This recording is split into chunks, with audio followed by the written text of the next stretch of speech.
Our preparations here on Locked On Dolphins are not done for the 2024 NFL Draft, but we've covered enough ground to reveal the list, the prospects available that I would not trade away from if I were the Dolphins with the 21st overall pick in this year's class. You are Locked On Dolphins, your daily Miami Dolphins podcast, part of the Locked On Podcast Network, your team every day. All right, Miami. Welcome to another episode of Locked On Dolphins. It is your team every day here on the Locked On Network. I'm your host, Kyle Krabs, a lifelong Miami Dolphins fan, host of Locked On Dolphins, co-host of Locked On NFL Scouting. You can find our shows on YouTube or wherever you listen to your favorite podcast. Tip of the cap to our everydayers, because it is your team every day. We don't just say it, we live it here on the Locked On Network. Today's episode of Locked On Dolphins is brought to you by Gametime. Download the Gametime app. Create an account and use code LOCKEDONNFL for $20 off your first purchase on last-minute tickets. The lowest prices guaranteed. Today on the show, we reveal the list.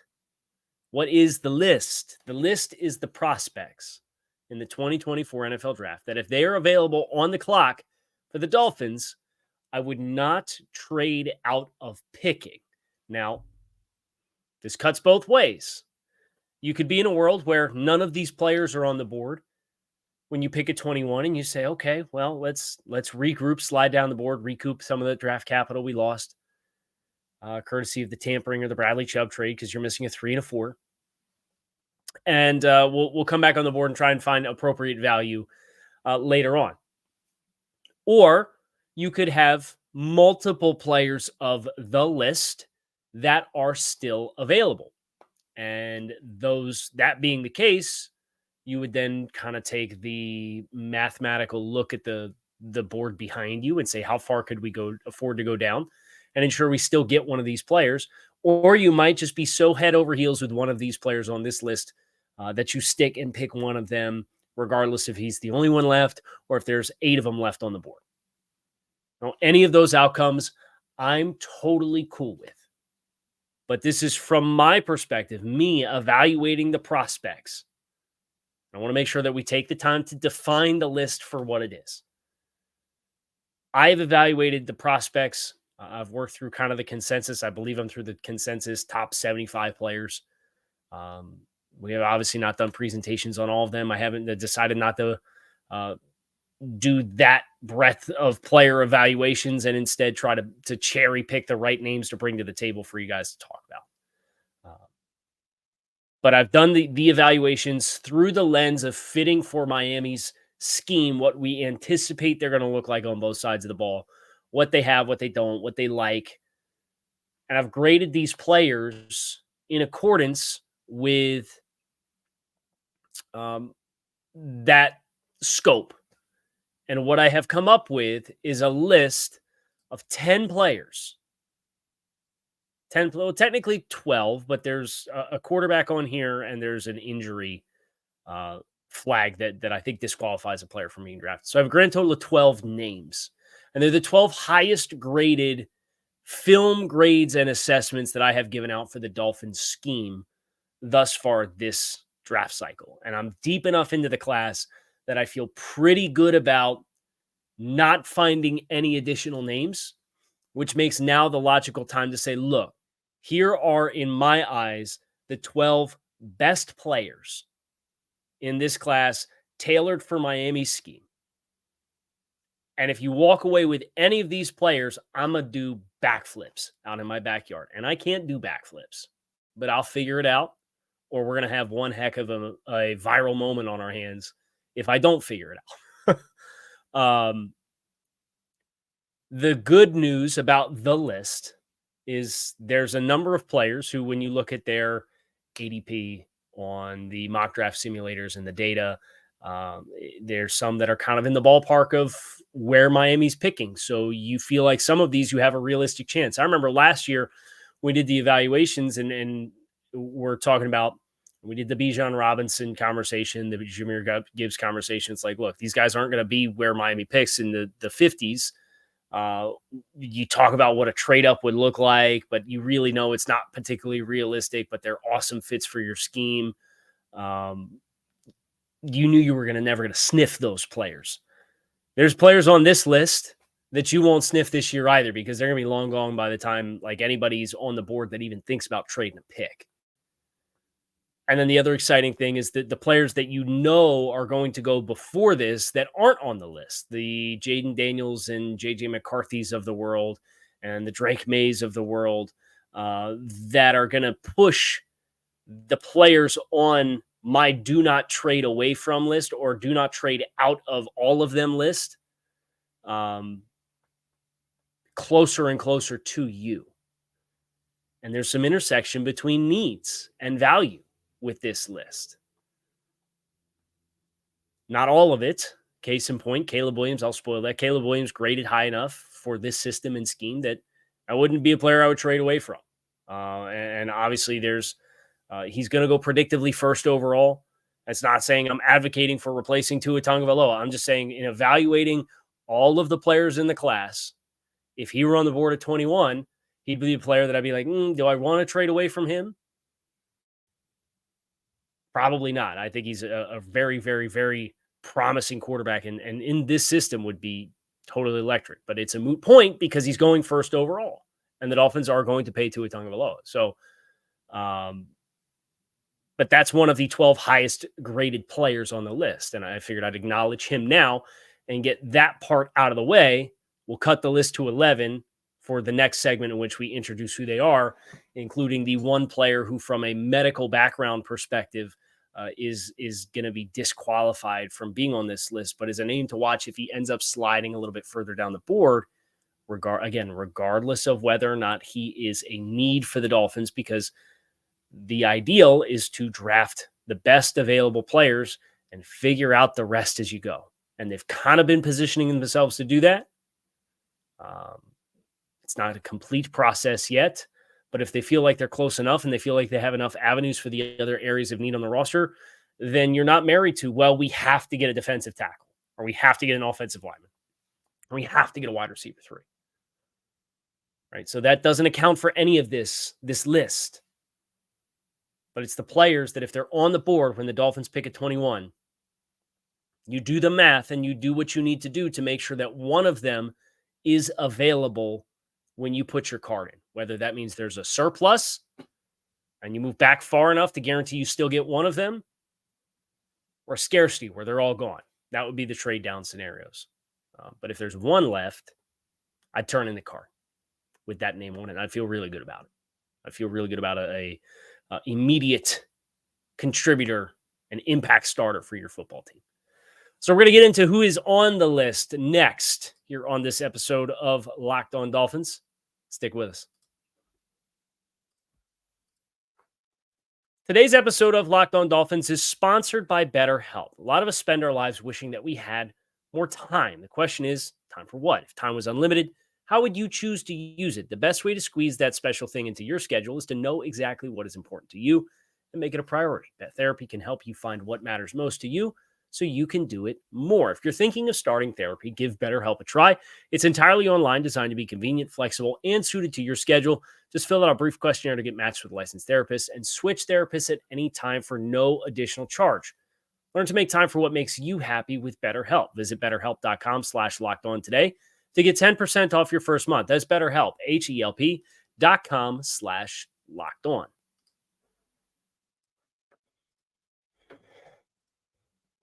So I've kind of teased this list for a few weeks now. So we'll give you the names here before the 10-minute mark. Hopefully make everybody happy. We've acknowledged Caleb Williams, quarterback, is on the list as far as just graded prospects. I have 3 wide receivers on the list: Marvin Harrison Jr., Malik Neighbors, and Rome Odunze. You've consumed any mock drafts, you know those guys are consensus top 10 picks. But they're the players that, if they were on the board at 21, you don't trade away from those players. Offensive linemen.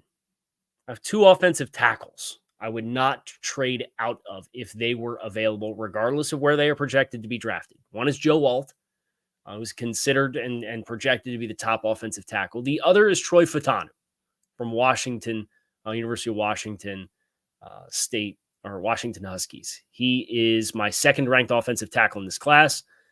ranked higher than names like Olu Fashanu from Penn State and J.C. Latham from University of Alabama.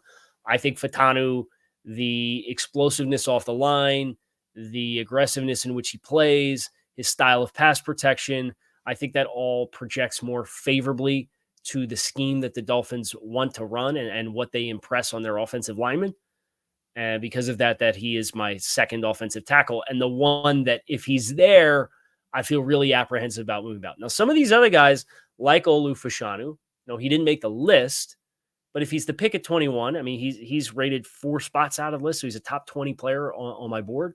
Like, I get it. I'm totally fine with the value, but there would be if there's a player on the list that's there instead, I would defer to, and these guys were graded in a different tier as far as being fits for the Dolphins and their offense. So that's not saying it has to be one of these players, but if it's one of these players versus somebody that's not one of these players, I'm probably going to feel like, hey, maybe you could have maximized your value a little bit differently with your first investment opportunity. Defensively, I have 2 edge rushers on this list, Jared Verse and Laiatu Latu. Jared Verse from Florida State. Laiatu Latu is from UCLA. Latu is the best pass rusher in the class. As far as pass rush palette, what he's able to do to set up wins, what he's able to do to win inside or outside or with speed or with power or with finesse or with hand usage. Just a very, very diverse menu in which he can attack offensive tackles. Whereas Jared Verse, who I do have rated higher than Latu, is a player who has a little bit more speed to power component, a little bit heavier set of hands. He's a little longer. I do think he's a little bit more short area explosive, where Latu is a little bit more fluid. I think Verse is a little bit more tight quarters explosive. And I really think that Verse, he's not without his pass rush palette as well. So either one of those 2 pass rushers would get me very excited. 2 defensive tackles, Byron Murphy II from Texas and Johnny Newton from Illinois. Both of them made the list. Those are 2 players that have the potential to be high volume players, have the potential to be 3-down impact interior defensive linemen. Different strengths. We went over both of them in the deep dive on kind of the top defensive tackles in the class, where Murphy, I think, maybe doesn't have as wide of a pass rush and hand counter menu right now, but he's more explosive than Johnny Newton. Newton's really refined as a pass rusher. I think Newton turns the corner better than Byron Murphy does. I think Murphy's a little bit better against the run right now. So, there's pros and cons in both, but either one of those 2 interior defensive linemen, if they're on the board at 21 and it's just that player, you run that card in. And I wouldn't think twice about it. There isn't a linebacker that made this list, but this is the medical exemption. I think this is when you get into the medical background for Peyton Wilson from NC State. You're just going to have a really hard time finding a team that's probably comfortable with drafting him in this stratosphere of the draft. And obviously Miami spent on Jordan Brooks. They have David Long in the final year of his contract. They brought in Anthony Walker. So they've infused some players into the linebacker room. But again, this list is not about what do the Dolphins need. It's who are the best players in the draft, specifically for Miami's offense and defense.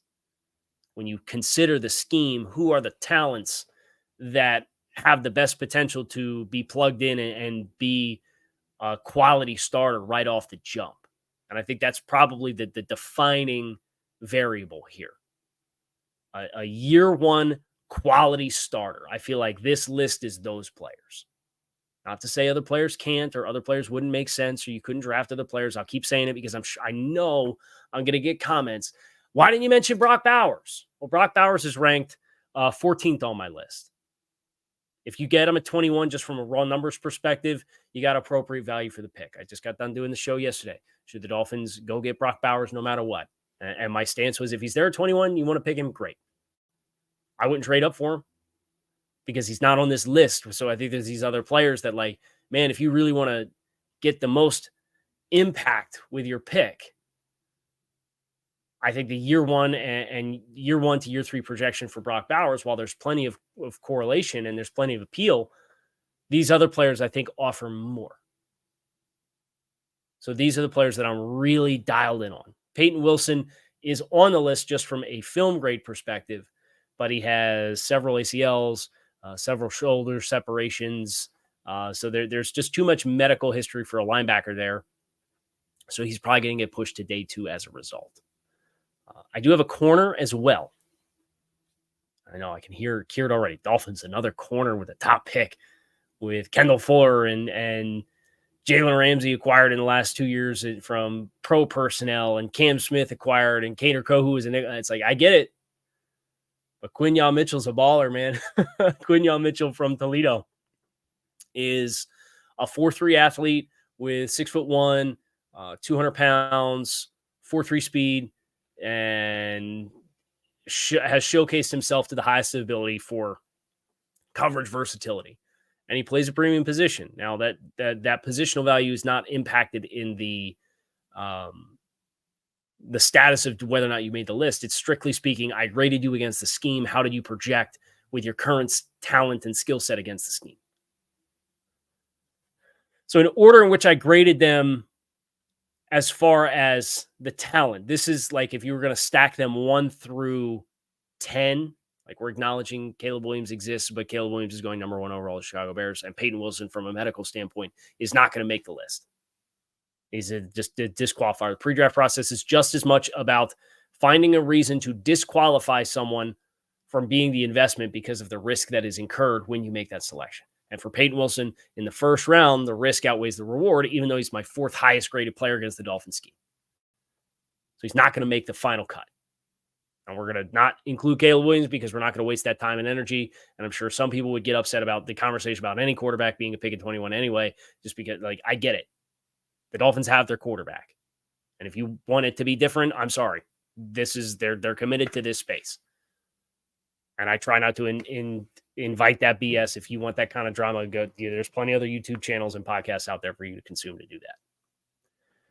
So 1 through 10, right? You have a quarterback that's a null and void, and you have a linebacker with a medical history that is disqualifying from the first round. In order 1 through 10 of how these players ranked as far as best fit for the Dolphins' offense or defensive system with their current skill sets.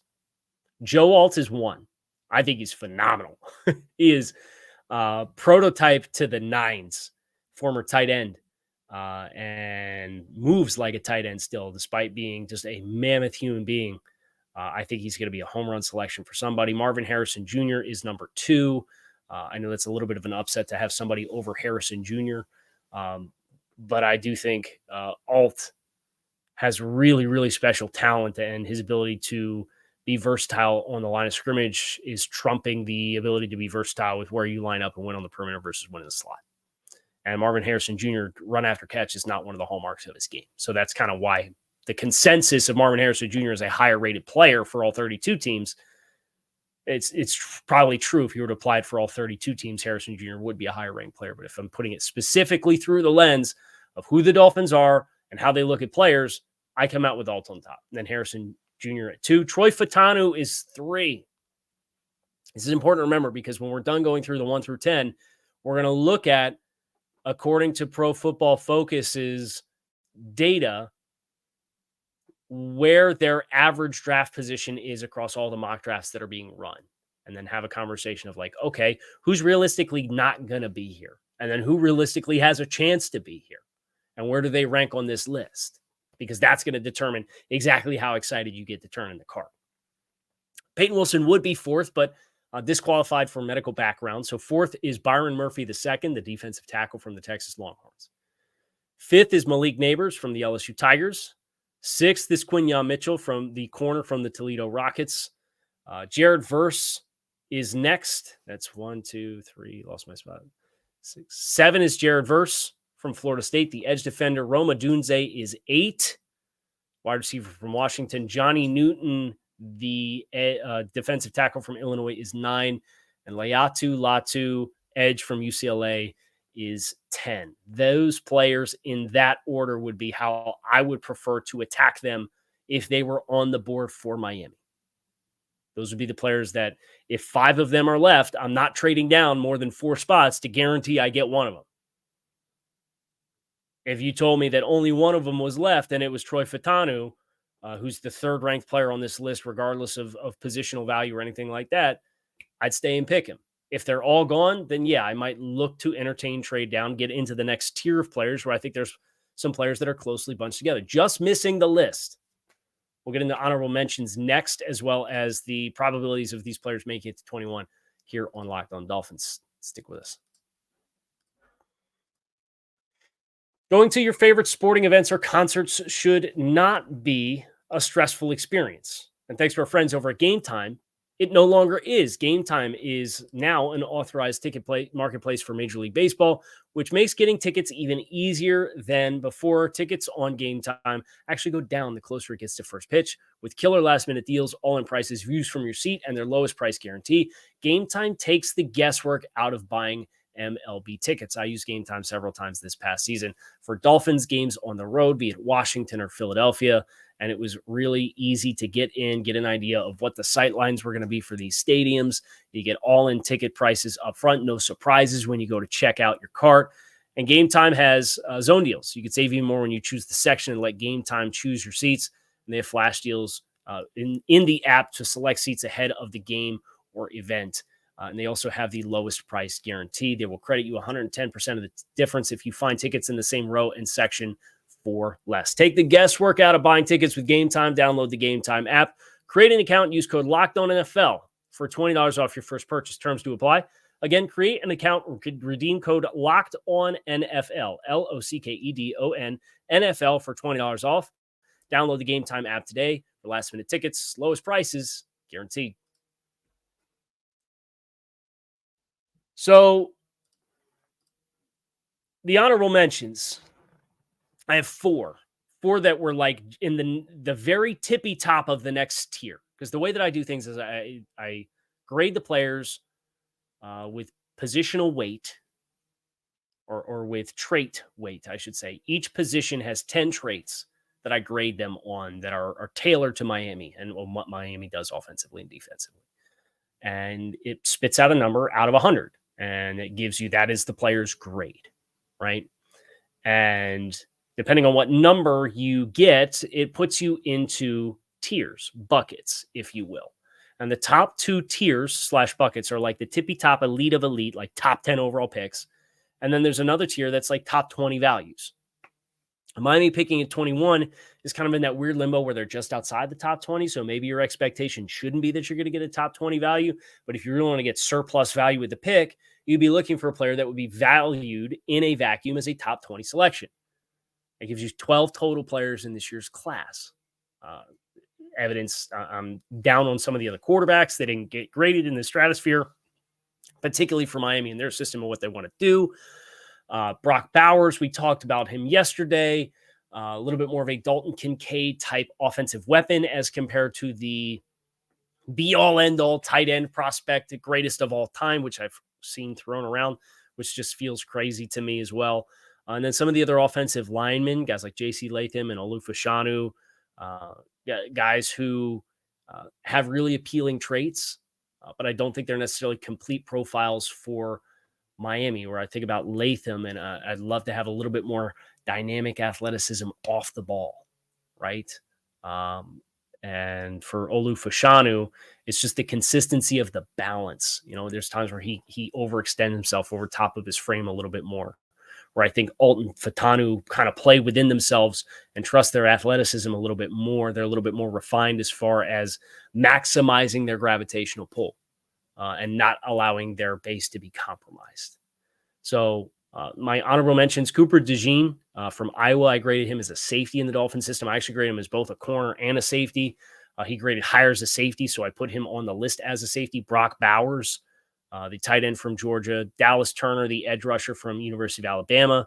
And Olufashanu, offensive tackle from Penn State. That's a grand total of 16 names minus Peyton Wilson would be 15. Right. So that's 15 names before you get into potentially three other quarterbacks. That'll be 18 names. And then you get into, okay, are any of the other corners going to go? Is Terrion Arnold going to go in the top 20 picks? If he does, that's 19. Is Latham going to go? That'd be 20.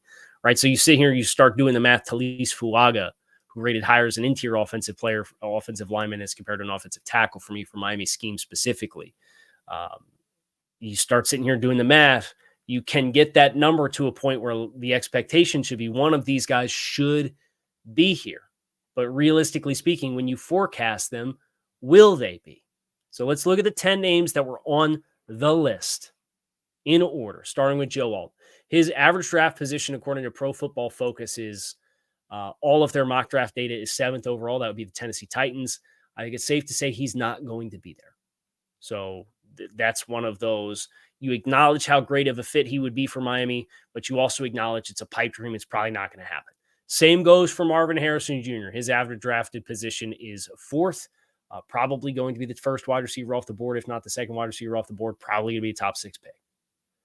So the top 2 players, regardless of whether or not they're going to be available for Miami or not, are probably going to be top 8 picks, which makes the next 2 names really interesting because Troy Fautanu ranks 19th. That's 2 spots out of striking distance for Miami. And that's 1 player going in an unexpected spot as a domino effect that would put him in Miami's lap. And Byron Murphy, the defensive tackle from Texas, he's 20th. So that's the 3rd and 4th highest ranked players from all the players in the class. And their average drafted position in all mock drafts is 19th and 20th. And Miami picks 21st. It's knocking right on the door. All you need is 1 pivot somewhere, and you're going to have an outstanding value opportunity with that pick at 21. Malik Neighbors, his average drafted position is 6th in mock draft, so he is also a pipe dream, to be completely honest. Quinyon Mitchell from Toledo. I know Dolphins fans, there'd probably be plenty that would be upset with a corner. You can rest fairly easy if that's the case. His average drafted position in all of the mock draft data is 15th. So he's projected to be a top 15 pick that would put him kind of comfortably outside of Miami's stratosphere. Jared Verse, however, sits 17th on the list. Verse, he's the 2nd ranked edge defender behind Dallas Turner. Predictably, I like Verse better for Miami than Turner anyway. 17th right now is Jacksonville. They're a team that could go edge. They could go corner. They could trade out. They feel like a team that's kind of teasing the opportunity to trade out. So that's an interesting spot to watch. Roma Dunze, who's next on this list, he's 8th, and his average drafted position is 8th. That's either Atlanta at 8, Chicago at 9, Jets at 10 is kind of the consensus strike zone for Odunze. So that is another, those top 3 wide receivers, just forget about it for Miami. It's not going to happen. But the last 2 names, Johnny Newton and Laiatu Latu. Newton's 23rd and Latu is 18th. So what you end up having is 1 player for sure, based off of the aggregated mock draft data, all of the picks that are made for all of the mock drafts on the simulator. And it's not the be all end all. I understand that. But it is helpful information to process the forecast of the players. And consensus boards consensus mocks for these simulators usually perform at about the same rate of success as your average mock draft that's put out by an analyst the week of the draft. I would know, I've been a part of doing it for like 4 years running with Draft Network before I left there last spring. So you have Fautanu 19, Latu 18, Verse 17, Byron Murphy 20, Johnny Newton 23. That's kind of 5 names that I kind of have soft circled as realistic expectations that maybe make it. And if they do, then you ask yourself the question, how many are left? 0? See if I can find a trade partner that's going to give me surplus value to move out, and then I'll go into the next tier and pick whenever I want to pick. 1's left, you got to stay and pick that player. I think it's too good of an opportunity to pass up. Oh, there's 3 of them are left. Does Minnesota want to flip-flop? Does Minnesota want to come up from 23? Or is Minnesota trading up with Arizona? And does Arizona want to come up and jump Philly for a corner? And then we could pick at 23. We pick 2 spots later. If there's 3 left and they both go, worst case scenario, we're still guaranteed. And maybe we pick up a 4th round pick. Like, that's kind of the school of thought here for letting the board come to you and finding the value as you go. But those 10 names, I think 5 of them you have a modest chance to a realistic chance of seeing on the board, are the ones that if they're there, I'm not trading away from the chance to pick one of them. And I'd be happy with any of them. Joe Alt, Marvin Harrison, Troy Fatanu, Byron Murphy, Malik Neighbors, Quinyon Mitchell, Jared Verse, Roma Dunze, Johnny Newton, Leatu Latu. See what happens. We're going to continue doing some deep dive prospects. We're going to have some guests coming up this next week or so here on the show. Get you fully ready for the 2024 NFL Draft. I'm Kyle Krabs. That is going to do it for today's episode of the show. You can find us on YouTube or wherever you listen to your favorite podcast. Make it a great rest of your day. I'm out of here. Fins up.